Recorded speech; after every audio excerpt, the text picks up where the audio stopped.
Okay, so let's think about this. What if hitting your biggest goals wasn't really about doing more all the time? What if, and this sounds a bit weird maybe, what if the real power lies in not doing certain things? You've probably thought a lot about discipline, we all have. But today we're going to take a deep dive. Really try to understand what builds it up, what tears it down, and why it seems so easy for some people while others, well, really struggle. Our mission here is to pull out some key insights on self-discipline. We've looked at various sources, including thoughts from someone who's achieved quite a bit. And it's not just about willpower, it's more about understanding ourselves, human nature, and using some simple but actually really powerful hacks. That's right. And what comes through really clearly is that fundamentally, discipline won't just be about keeping the promises you make to yourself.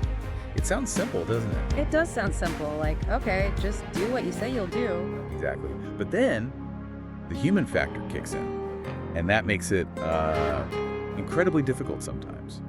We're not machines, right?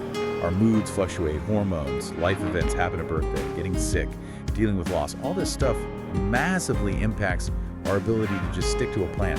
It's tough to do the same thing day in, day out, especially when you just, don't feel like it. Right, that don't feel like it voice is pretty loud sometimes. So how do we deal with that? When your willpower tank feels totally empty, is there a point where it stops being such a daily battle? Well, the sources do touch on that. They point out that for some people, like elite athletes maybe, their discipline, going to the gym, training, it's literally their job. So that structure, that expectation makes it somewhat easier to push through. Okay, so it's external reinforcement. Yeah, partly.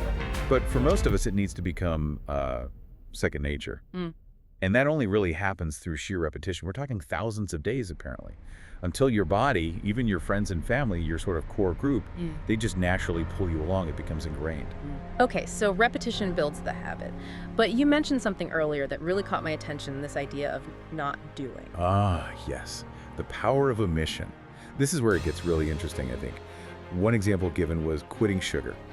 Someone apparently reported feeling way better after just like 19 days. Another person, maybe 6 months in, found they didn't even crave it anymore. Wow, okay. And the benefits were noticeable. Oh yeah, not subtle stuff, like significantly better energy, sleeping better, real changes. That's pretty amazing from just not eating something. And it's not just food, is it? You could apply this elsewhere. Absolutely. Think about, say, putting your phone away by 9 p.m. so you can actually sleep by 10. That's another not doing. Right. And the key thing seems to be these actions, not eating the sugar, not picking up the phone, they don't require physical effort, do they? Exactly. Zero physical exertion. The real fight is all internal. It's you against your own impulses, your demons, maybe. Your habits, your cravings. Yeah. But when you win that internal battle, that feeling of, I said I wouldn't and I didn't, that's incredibly powerful. It's like this addictive boost for your self-worth. Way more than someone just telling you, good job. It's internal validation.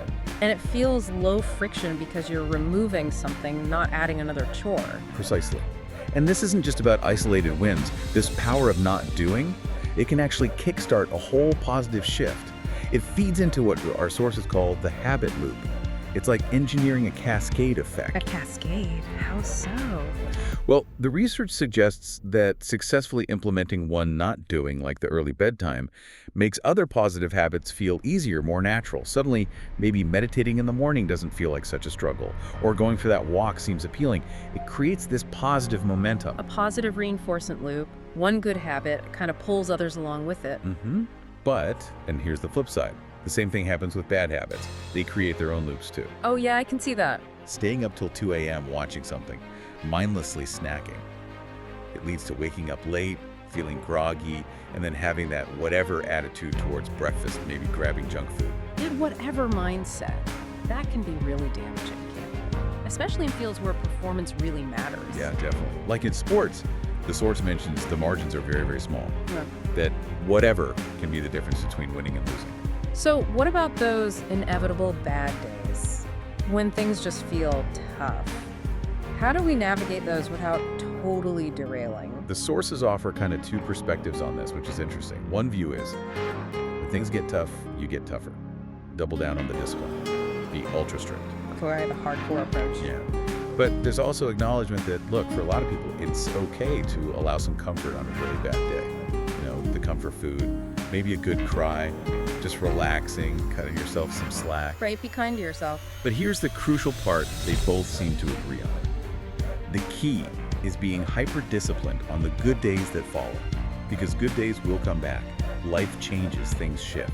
So allow the dip, but be ready to bounce back even stronger. Exactly. And speaking of pushing through, that competitive drive can be a huge factor too. Think about those athletes again, even in their off season.